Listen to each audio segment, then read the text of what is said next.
I am a grown, logical man, crying tears of horror right now, or the story of her holding an orange. Okay guys, before I begin, I gotta give you a fair warning. This story is absolutely true, unfortunately. It is also very long. It goes back to my childhood, but it wasn't as terrifying until very recently. Now I am completely lost in fear. I am an adult man, logical and intelligent, or I'd like to believe so, sitting in my bed, scared shitless right now, goosebumps all over my body and tears of horror in my eyes. I ask for your help in explaining this fucking horrifying thing. Caution, you'll notice that I curse quite a bit. I want you to know that what you read from now on is the situation perceived by my mind. I like to think that I am a very rational person and I haven't been able to explain these occurrences in any natural way. Since my mom got a new job, she started making new friends. It is common in our country that friends come to each other's houses for a cup of coffee, cake, gossip and whatnot. Few weeks into her new job, my mom made friends with this woman, Rose. She would come maybe twice a week and they'd sit around the coffee table on our balcony and just talk. One day, when I was 17, I was at the balcony with them. I'm not sure why I was there, but knowing me, I probably ran out of internet hours. Back in a day we bought internet monthly per hour in my country, and was bored as fuck. So we're sitting there, they're gossiping about who knows what, and mom gets up to go get some cake she had baked recently. I remained sitting at the table with Rose, and that's when my life changed forever. Rose was a good-looking woman. She was about 5 feet 6 inches, skinny, long black hair, pearly white teeth, attractive woman overall. So anyways, I am sitting there with her, and she turns to me. She has this creepy grin on her face, bright red lipstick with bright white teeth underneath her, just making it look more scary.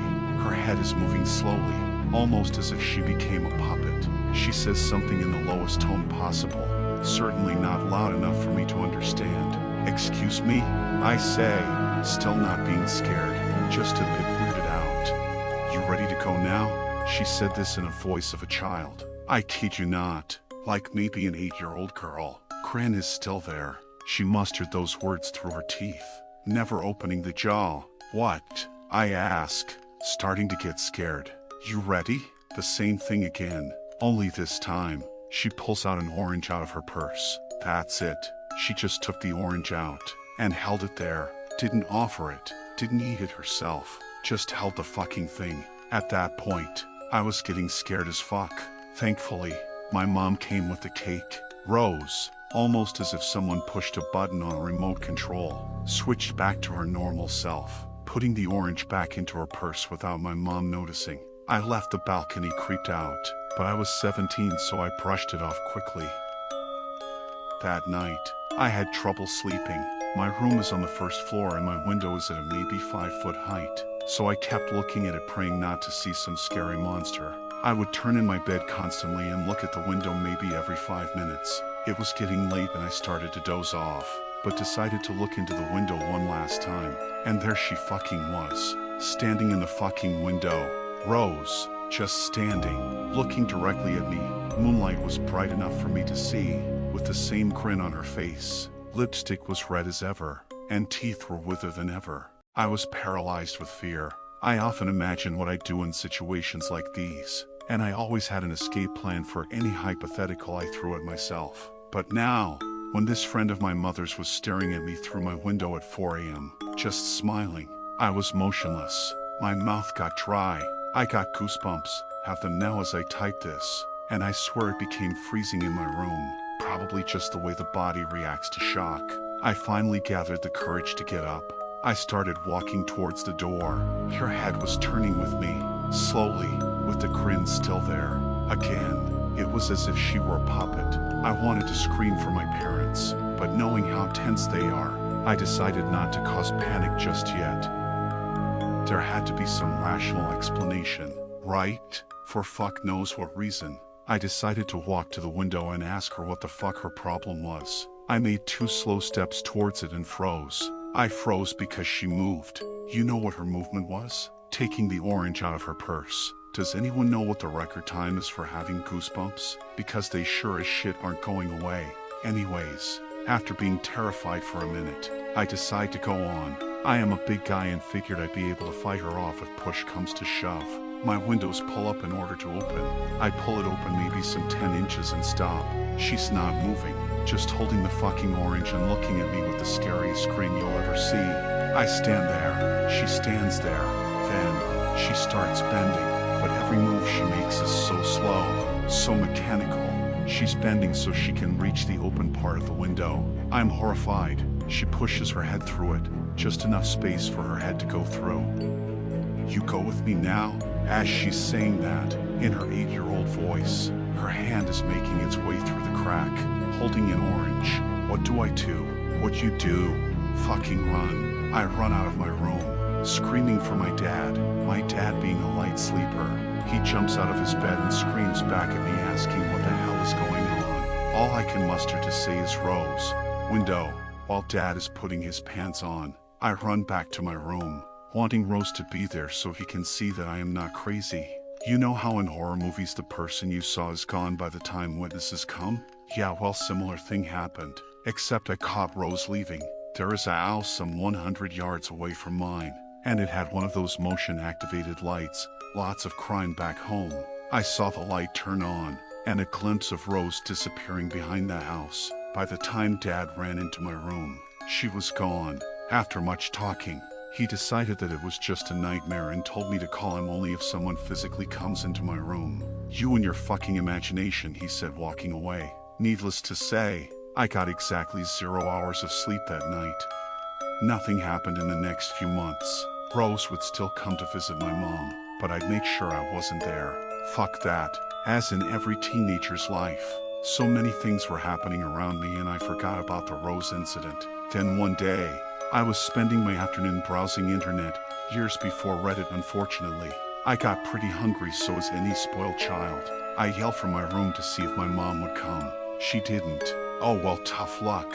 I have to go to the kitchen and make myself a sandwich. Kitchen in our house is connected to the living room, but you can't see the living room until you're at least in the middle of the kitchen. So I open the kitchen and walk in. I freeze. There it is, right there on the kitchen table.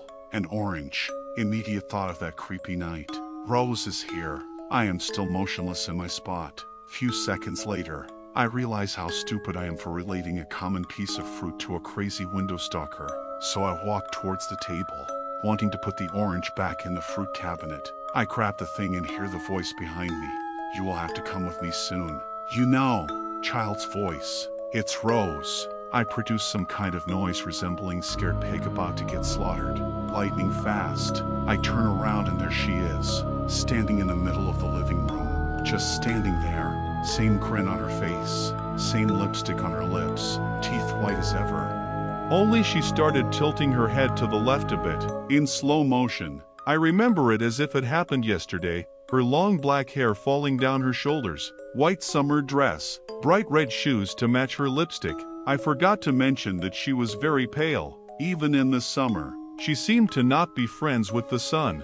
This added to creepiness. There's this woman who already scared the shit out of me once, standing alone in the middle of my living room, pale as a ghost, bright red lipstick and shoes, tilting her head to the side, speaking in child's voice. And fucking then, she takes an orange out of her purse, takes it out slowly, and looks at me, as if she wants me to have it. Just as my self-defense mode is about to take over and I either run away or tackle the crazy bitch, my mom walks in. I know it didn't happen, but it seemed like my mom brought the light into the room. I released a breath of relief.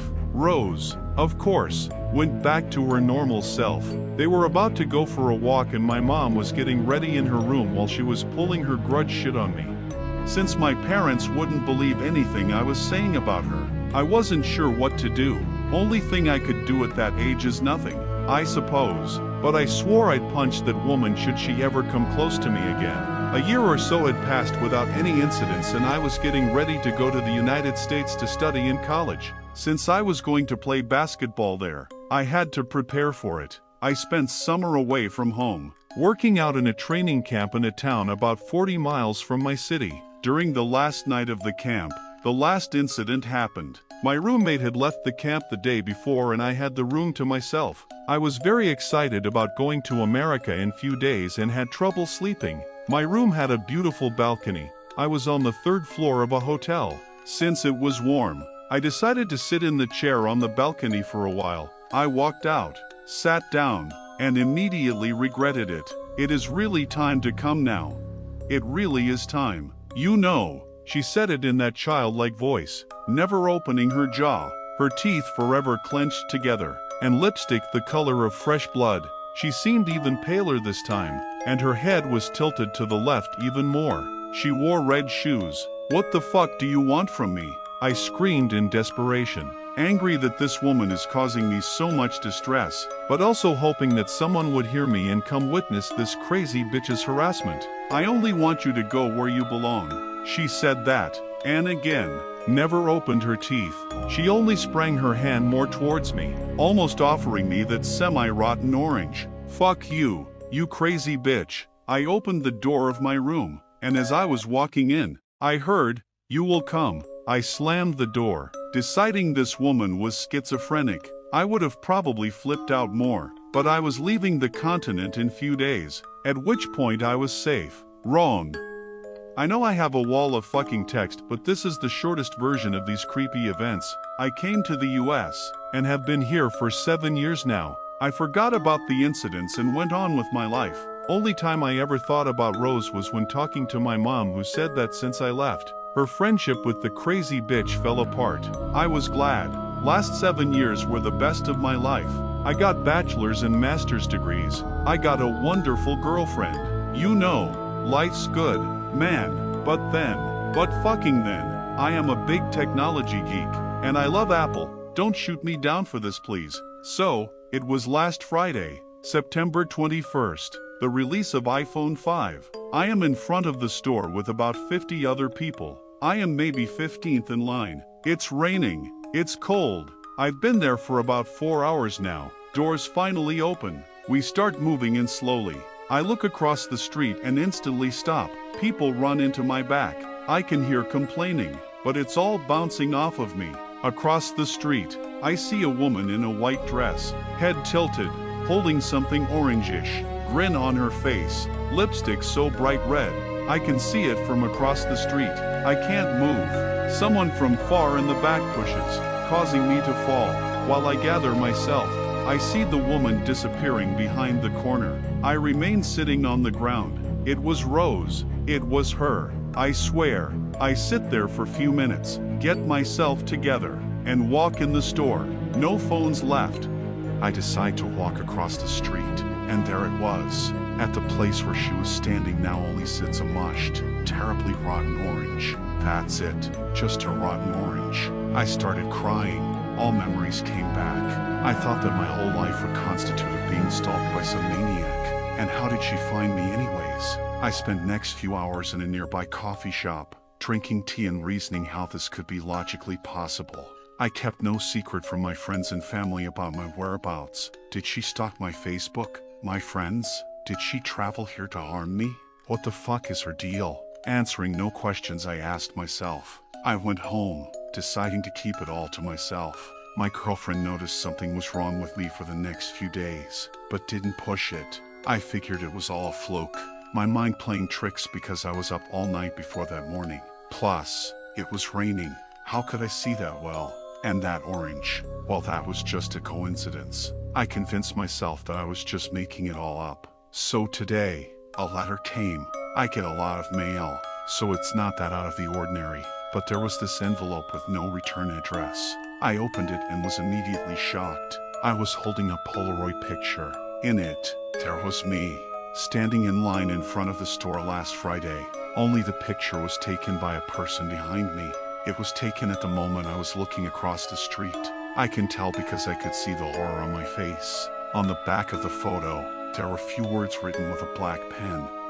You come with me, now. I dropped the picture and started crying like a baby, like really crying my ass off. My girlfriend found me in our room, curled up on bed, still crying. She was terrified that maybe someone close to us had died, as she's never seen me let a single tear before. I had to tell her. I started telling her the story, leaving most details out, so I can get to the point quicker. As I was talking, she was getting more and more pale. She never said a word.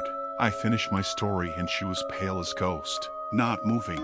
Then she asked a fucking question that honestly caused me to almost faint. She said, "This woman, did she happen to, hold an orange?" I froze. She started crying like I've never seen her cry before. We had a long talk that night, and her story would require another wall of text. Honestly, I am fucking tired from typing this much, and I'm pretty sure nobody will be willing to read this much. I am also lost, terrified, confused, but if someone does read this, I'll write the rest. I'll write and hope that someone can offer a solution, and an answer maybe.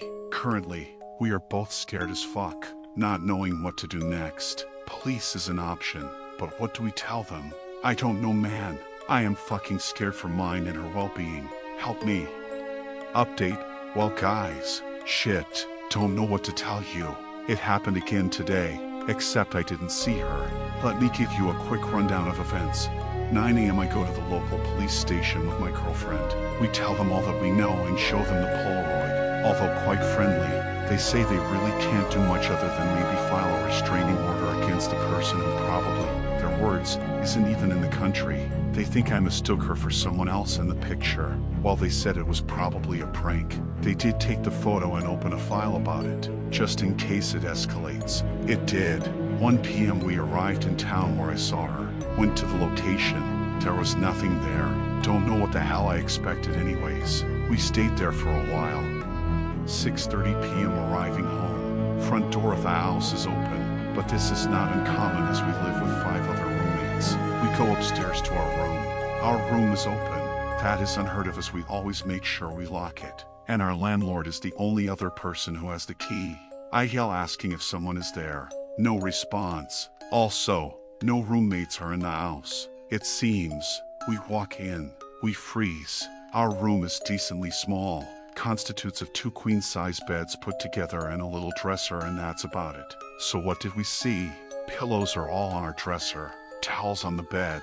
Our sheet is taken off the bed and put on the floor. It is spread out. In the center of it is an orange cut in 2 halves with a little peel next to it. My laptop is facing the door and is playing the same song on repeat. My laptop was turned off before I left and was also password protected. The song playing is my favorite from childhood, Africa by Toto. My desktop background was changed to one picture from my childhood that I didn't even have in the computer. 7 p.m. we call the police. They arrive 15 minutes later. I take about 5 pics of the mess just before they come. They say they'll start an investigation, but claim that it's still not serious enough for fingerprints and stuff. 8:30 p.m. they leave and tell us to call should anything happen again, and also advise us to stay with friends if possible. We spent next few hours just talking, man, trying to figure it out. We're exhausted both mentally and physically. I am going to Skype with my mom tomorrow and see if she knows anything. I will type up my GF story tonight, but may post it in the morning if I don't finish it all in time. I will include photos I took. I promise you that much. Holy fuck, this shit is happening to me.